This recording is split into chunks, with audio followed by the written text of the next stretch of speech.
Hi, everyone. Welcome to the Bold, Beautiful Borderline podcast. It's your host, Sarah, and today we have Kimmy with us, who is going to talk about one of my favorite and I think most emotional topics, which is parenting as a person with BPD. So, Kimmy, welcome to the podcast. Hi, thank you so much. I'm so nervous. I just got so nervous, but I'm gonna I'm gonna work through it. Yes, yes, use your skills. Everybody gets nervous, and I think they also just eventually find their way with it. So, Cool. yeah. I have to tell you though, before earlier today, I was in this exact spot in my house and I was going to record a solo episode, and I heard this awful screaming bird sound, which is not it's not like abnormal for where I live. But I went onto my deck and I saw like seven crows attacking a hawk. Yes. And I was like yelling and screaming like a mad person. And I went out there to get the crows away and I caught this hawk. You caught a I hawk? swear to God, I took off my shirt. I caught the hawk. So I you're was shirtless? yelling for my neighbor You're to come help shirtless me. and carrying a hawk. Yes. Okay. And this, I borderline, so we always have the craziest story. And I caught the hawk and I was trying to get it into like a dog crate to be able to take it to Fish and Wildlife or Fish and Game or whatever it is. And then the damn thing flew away. And you were trying to protect it from more crow attacks. Yeah, it was like on its back, like and it couldn't fly, which is how I caught it. And it was not going to live probably. But now it was able to hop fly, and I think it's living in my tree. But I'm just hoping I don't hear any more Oh, screaming, I forgot cackling the birds. original reason for this story. I'm like, let's talk about spiritual meaning behind seven, but that's right. It's just for noise purposes. Well, very cool. Yeah. So, tell the podcast who you are and just yeah, a little bit about your BPD journey diagnosis. Okay, well, my name is Kimmy, and I am a mom. I'm 33 years old. I'm a mom of two children. My oldest is 9, and my youngest is 6. And I have, I love how you refer to it as super feelers. I've had big super feelers since as long as I can remember. And I've been, unfortunately, in very unsupportive invalidating environments since the day I was born, unhealthy relationships. So my whole method of parenting was don't do anything that was done to you. And as I'm sure all parents can relate to, you do. And when you do something even remotely similar to what was done to you, it is the absolute worst. You fall into that deep well that you can never get out of. You're like, how could I do this thing? How could I yell at my child? And it takes a lot to come out of it. And then when you do come out of it, you have these two wonderful, beautiful little creatures that are watching your every move. And you're like, I'm supposed to teach you how to be healthy adults. And I'm not one. At least I don't feel emotionally healthy. So I have I have been sober for 2.5 years, and I've been divorced for about 3 years. That all came together.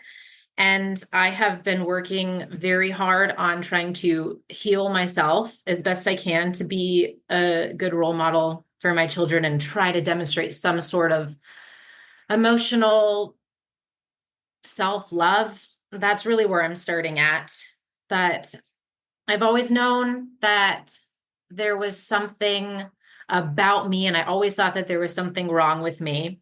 And I had never heard the term borderline personality disorder until I walked into my ex-husband's garage when he was gone because I was watching the kids. And at the time, I didn't have a home really.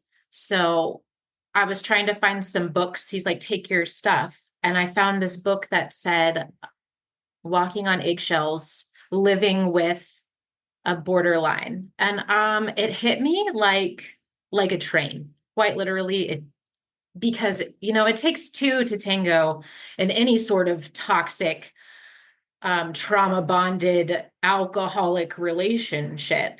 And in my eyes, I was not the problem.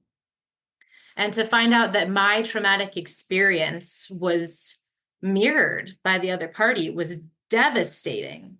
And I started doing a lot of research, and I'm like, oh my gosh, this whole world opened up to me. And I started being very open about it. And I talked to some friends, and they actually convinced me that I didn't have it. They're like, you aren't that bad. Like, borderlines do this, and borderlines, like sell their house and go to Vegas for a week, and you're fine. Like, you don't have this. I wasn't necessarily sold, but I do remember being on Reddit forums, and I realized that I was very much not trying to be, but feeling stuck in my diagnosis. Like, I have BPD, therefore I can't do this. I have borderline personality disorder, therefore I am this, or I do this. And I was like, this isn't who I want to be. I don't want to stay this angry, hurting, unstable, emotionally dysregulated person. I don't want to have an excuse to do that. And so I decided to seek out any help I could. So I stopped Reddit altogether. I stopped social media, and I've just been focusing on finding licensed psychiatrists and psychotherapy. I've been focusing on listening to my body needs and reading books like The Body Keeps the Score, just anything I can do. And talking with professionals about my borderline personality diagnosis. And I actually today just finally got scheduled after 8 months for DBT therapy. Oh my gosh. I hate saying the pronouns. Is it dialectical behavioral therapy? Is that it?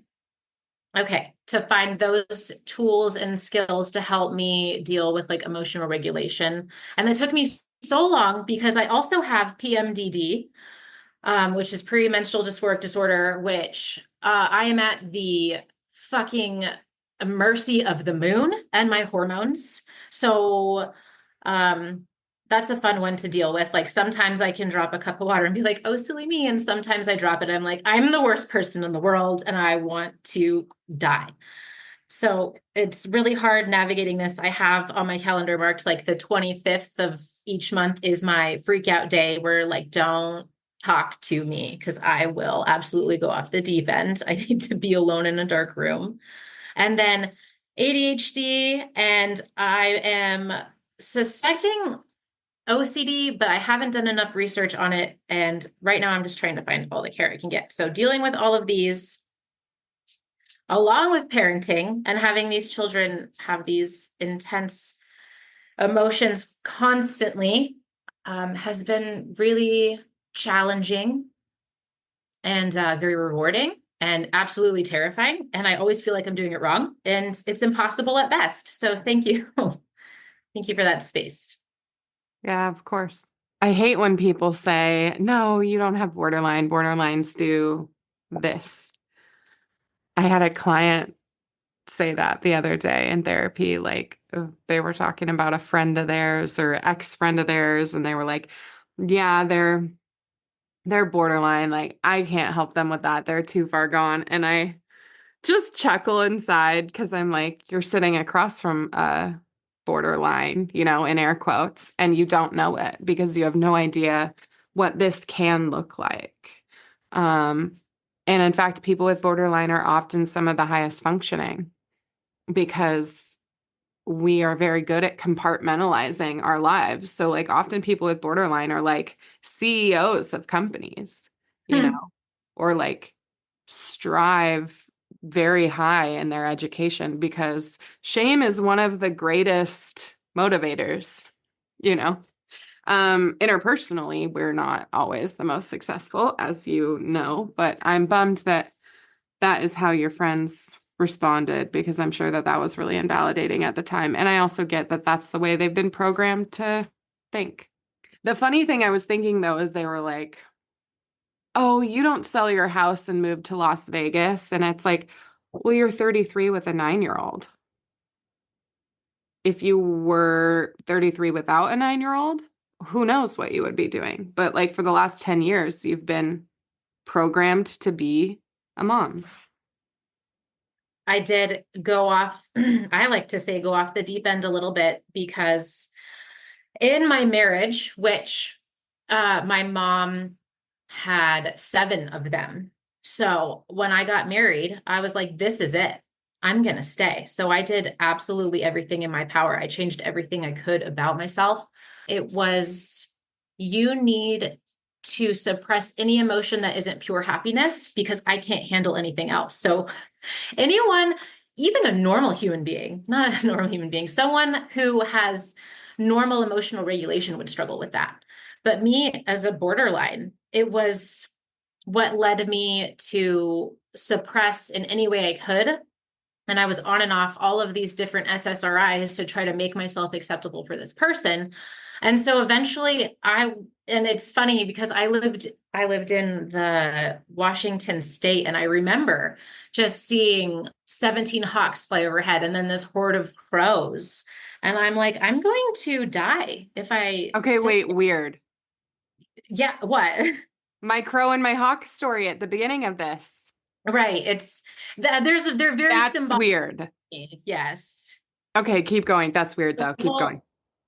so I'm just like, I can't do this anymore. And it honestly, I was asking for a sign from the universe because I was really heavily drinking at that time after 4 years of not drinking, because there's only so much you can suppress before it all comes out.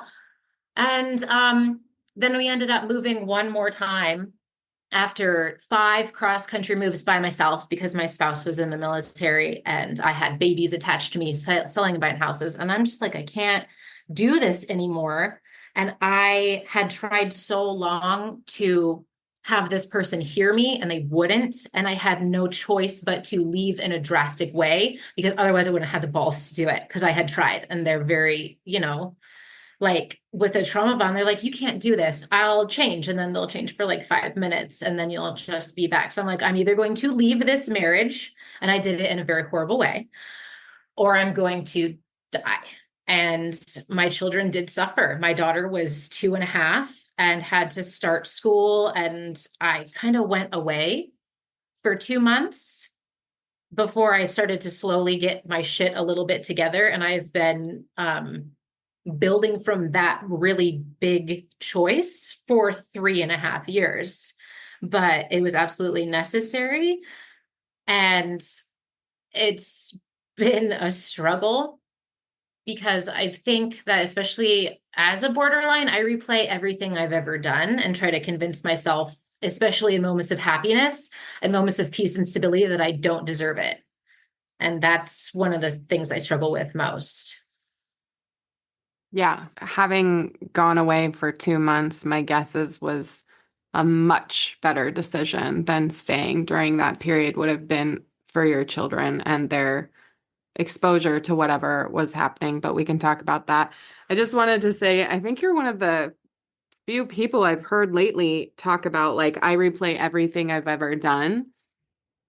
There are like a few moments in my life that I have replayed forever that result in so much shame. It's unreal. One is I was like 15 years old at my great grandmother's funeral and something I said, um, and people like laughed at me in my family, like my mom and my aunt.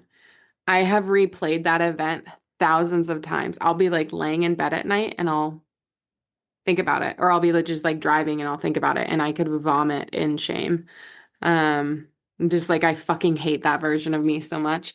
And then another one is, I lied to the principal in 5th grade about all of us kids were like doing stupid shit and daring each other to like whatever. And I knew I was participating, but I was so afraid to get in trouble, like so afraid to get in trouble that I lied to the principal. And I swear to God, I like cried myself to sleep for like 5 years until I was like, 10th grade and finally confessed to my mom. And she was like, Sarah, like you were like 10 years old, you know? So I just think that that is like hearing you say that was very validating. But tell me what your thoughts are about like you've been spending the last 3 years trying to kind of figure out how to like reintegrate in these attachments to your kiddos. But like, do you feel like it was healthier for them for you to be gone for those 2 months? That is where I struggle the most. I do. Ultimately, at the end of the day, when I think about everything is said and done, I was very sick and I could not be there. Now, like I say I left my children, but I have people say like you left them with their father. Like it's not like you left them with a stranger. And I take a lot of solace in that, but since my children were born, since the day they were born, I'm very attached parenting. And I was never ever shown a validating experience in my life. And so I'm all about like, let's validate every single thing you ever feel. But for the longest time, I was like, I'm not going to let you feel anything. I will never let you feel the pain that I have felt. And with my son, I feel like I could have kept this going with my son because it was just one. And he's my sweet little like rainbow unicorn child. And he's wonderful. And I'm like, I will protect you, son. I will carry you forever. But then when my daughter was born, I always say if she was my first, she probably would have been my only. She needed everything that someone could give. And I just broke. I couldn't feel her feelings for her too. She was always just so upset and coupled with my son and I'm like I can't do this anymore. I can't. And then when I started to regain sobriety, I realized like I can't control anything and I can't control what you feel and the things that happen to you in your life. I can only help you through them. And they fucking hated me. That was the hardest part about being sober is like, they're like, why is this happening? Because they didn't know how to deal with it. And they hated me for it. They really did. And they're absolutely right to feel that way because it's a valid emotion. They're like, you could have done something and you won't. And I'm still dealing with the fallout of all of those months and years of trying to feel their feelings for them. And it's a very tough place to be, especially on the other side of Disneyland Dad, because I live in like on a ranch and we have only DVDs and they have to sit and like not be entertained every second. And it's just constant feelings all the time. I'm like, I miss you guys so much. And they cry for their dad. And I'm like, what do you miss about daddy? And she's like, I miss how he takes me to Great Wolf Lodge. And I try so hard to be the grown up, but I'm not a fucking grown up yet. I'm still struggling very much. And I think one of the only reasons, there's two main reasons that I am able to get through every day. One is my amazing spouse who will be my spouse in November. He's basically my husband. And the other is being sober. That's really it. I'm raw dogging life. I used to be on Prozac and now I'm not. And I guess maybe coffee. I kind of OD on coffee, but I need it because I'm unmedicated for ADHD right now. Yeah, wow. I can't imagine being unmedicated. That blows. Yeah, you are raw dogging. It's really hard. I can only imagine. It's been a long time since I was sober and unmedicated. Probably only, yeah, I had a period of sobriety for like 6 months, 9 months at 23, my first attempt at sobriety, and I was unmedicated, and that shit was crazy. Um, So I but cried for 10 months straight, literally. yeah, definitely get medicated if you can. You don't have to feel your children's feelings. You can't. Mhm. My therapist told me when I've talked about like if I'll be a parent or not, she said like, Sarah, your children will not have borderline, but they will be in therapy someday because you will probably have been too attentive. And I think like the most important thing that you can do is teach your children how to communicate their emotions, but not anticipate them. Like notice for how they communicate them, but like you can't anticipate them or feel them. That's not fair to you or And them. fair, no, it's not fair to them. It's funny that you say anticipate because I remember when they were really little, my daughter was, I don't know, 1.5. It's toward the near when I kind of broke down. I just remember standing in the kitchen waiting for them to like scream nouns at me, like Cheerios. Like I was just so high strung and tightly wound and just like, I can't take another one of their meltdowns. And I'm sure every parent has been there. You're like, I will do anything as long as you don't fucking scream at me again because we're sensitive. So I just remember standing there being like, I will just stand here and be a robot and give you exactly what you want. Hmm. And um, so I've never had a healthy relationship until I started focusing on my relationship with myself. And then my incredible fiance came along and he doesn't know anything about borderline personality disorder, but he just gave me space to feel my feelings, no matter how long it took, no matter how long I cried. And at the end, he was just there. It wasn't like, are you going to do that again?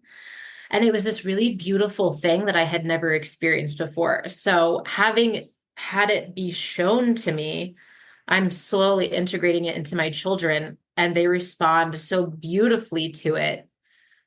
It's Mm. fantastic. And it's just, that's where we're building right now. Yeah, he doesn't try to fix you.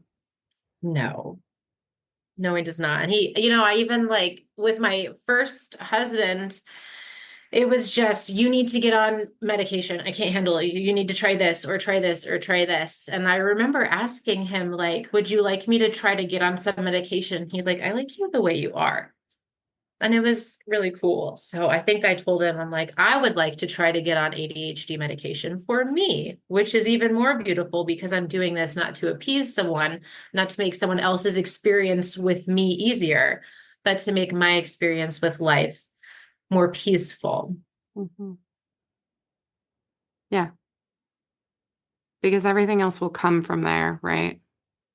Absolutely. And I've been doing yoga and I try to get my children to do yoga with me. And that's like honestly kind of a shit show because they hype each other up. They're really good friends. But trying to mirror healthy behaviors and healthy habits to children 50% of their lives is very challenging, especially with school and homework and play dates and soccer and working and surviving. Hmm. It's like I said, impossible at best. And you always feel like you're doing it wrong. Like no matter how great you do, you're like, well, I could have done that. I should have done that. They saw me cry. Was I crying too much? They saw me yell. Is it good they saw me yell?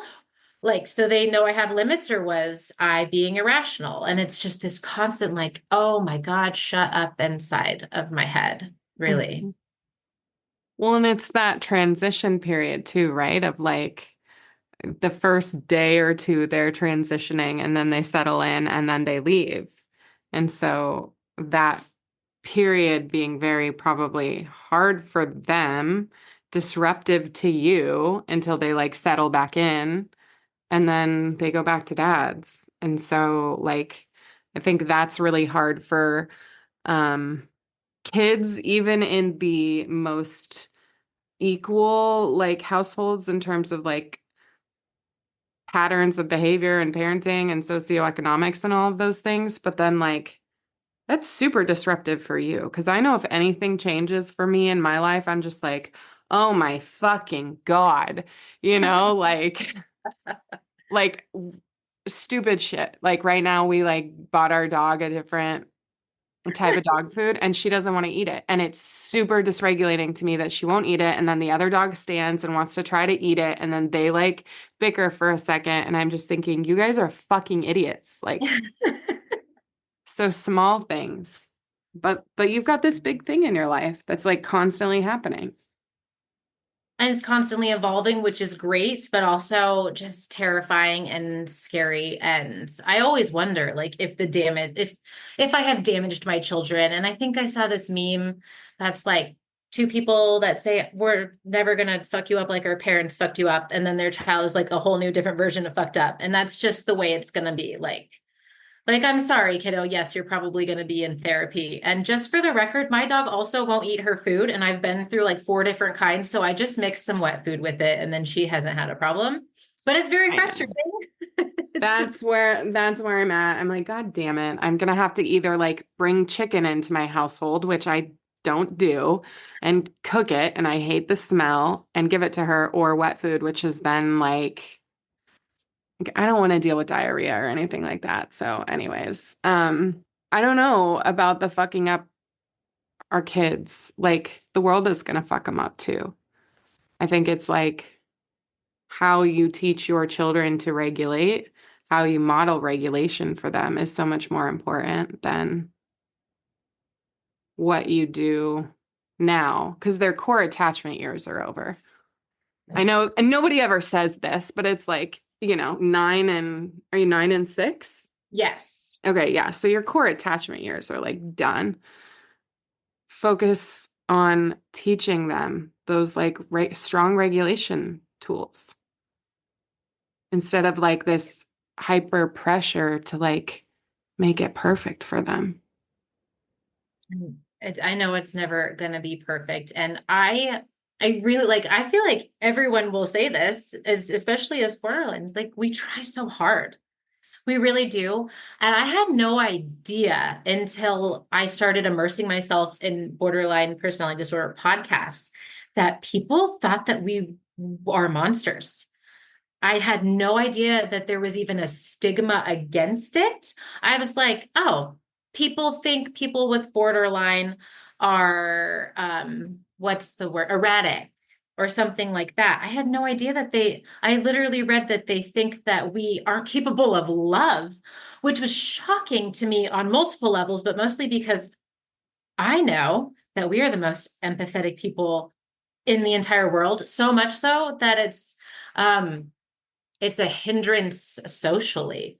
So when I fucking feel for my children, and that is like quite literally, like I feel for you, and I try so hard not to feel for you. If you're upset though, man, I feel it too, and I want to just comfort you because I fucking love you. And sometimes when I'm hurt, I fall into this deep, deep place that I just can't get out of. And I know we've all been there. So how do I show my children like, oh, it's no big deal if you make a mistake. When I make a mistake and I am in a place of not wanting to be alive for a week. Now, I never tell them that, of course, but they see it. They're like, mom's been crying for a few days. Mom's upset. And I don't really know how to get past that except to just be as open as I can with them and explain like mom has big feelings. Mom has a different type of brain that makes it harder to let feelings pass. So that's the thing I try to do the most is like validate them, explain as best I can what's going on. And they always give me hugs, but it's not a fun place to be. And I just don't know how much damage I might be doing, if any, by having them see me in such a deep, dark place for such little things. But that's absolutely something that I can't help. And I'm going to work on it. Hopefully, there's some skills to help. But when we get to that place, we get to that place. And it doesn't really matter, even if you have these children that you want to be the best you can for. When you're there, you're there. And that I think that's maybe one of the hardest things that I struggle with is not giving a shit, except just wanting that get out of jail free card that like this is my escape. I have this mentality where I can just escape. And I don't know. That's it. That's how I can sum up parenting. I don't know. Yeah, I mean, I can't imagine. I can imagine being a mom being the most painful thing I would ever do. And I don't know like how that actually feels. Um, and I say painful because like, yeah, the reason why we are quote unquote um incapable of relationships is actually because like nobody can act normal when you feel the feelings of everyone around you. Like nobody wants to blow up their relationships. Nobody wants to break their iPhone throwing it against a wall because you don't know what to do because you're so overwhelmed with your feelings and your partner's feelings and your fucking, you know, neighbors' feelings or whatever. And I just imagine parenting being like so beautiful and painful all at once because of that. The unintentional feeling of everyone's feelings around you, but then also the fear. And like you explained it perfectly, like you're so afraid to fuck up your kids or what damage has been done. But like all of the research I've read says that 7 out of 10 days, if you can parent from that like secure attachment place, 7 out of 10 days, your kids are going to be good. But like more than anything, if your kids see you crying every single day in parenting, it doesn't really matter so much as how they watch you cope. And you're embarking on like the biggest coping journey. Like DBT might as well be like a bachelor's degree in like, emotion regulation. Like like you are in for it. And whenever I do DBT with my parents, I'm like, practice this at home with your kids. Like teach these skills to your kids. Like when you go grab ice because you're upset, like have your kids grab ice with you. Not really a thing because I did that the other night when it was the 25th. It was really bad. I did that and I don't know why I did it. So maybe I read it somewhere. That's crazy. That's awesome. Yes. That's the thing. Okay, cool. Yes, literally our biology, like whatever happens, I'm not a doctor, but our nervous system, everything like cortisol, everything spikes and we get really hot when we're anxious or angry. And so like the cold temperature immediately starts to reduce it. And so for me, I'll take like a really cold shower, get in my ice bath when I'm having a very bad panic attack. But like, you know, imagine if you had watched a parent do those things growing up. I never in my entire life saw or have seen my parents use one adaptive coping skill, not once. And I'm guessing you haven't either. No. And it's strange that you say that because I had never considered like what if I saw a parental figure do this? I'm like, I have no idea. What if I did? I'm trying to think like how would I feel? I don't know. Yeah. There's some times like that I think about my childhood, some like really core memories where my mom was like distressed or whatever, but there was like really big traumas happening in the family system, some really traumatic deaths and infighting and not like your daily borderline cry. Not that that's not real, but like these memories that I'm talking about are like they were really scary. And if I had seen my mom like do some like paced breathing, grab some ice, sit down and journal, even just stretch or go for a walk or anything, I would have probably not felt so afraid.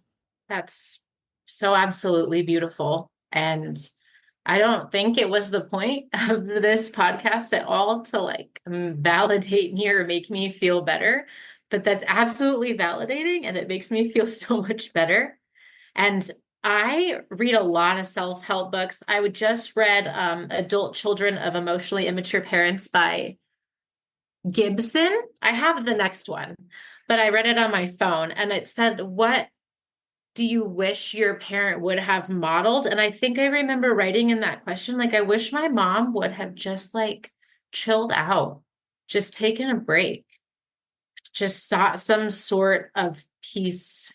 And if that's what I would want from my caregiver, then gosh darn it, I guess showing them no matter how many times I I get to that point that we can always come back. I mean, that's what's important. And I'm very much of the mindset that, like, no matter how many times you have to apologize for whatever. My fiance says you apologize way too much to them, for like everything. If I raise my voice, like I shouldn't have talked to you like that. But no matter how many times, like you can always apologize. That's always okay. And you can always restart. And that's what I try to do. Like I always try to get to the point where I'm just like, I never reached this. That was the end. Like there's no coming back for me for them. It's always, I'm sorry. I want to try to do better. So they hear a lot of sorries and they're also mirroring that. So I'm at this point too, where they're like using the sorries because they know that it gets to me. And that's just a whole other can is like children are supposed to be very aware and they know how to play on your strengths and weaknesses. And sometimes they do it just piss you off because they're kids. And Yeah, trying to test their boundaries. correct. I actually just recently sent a text message to someone in my family and said, I would trade anything for your sobriety and or you going to therapy.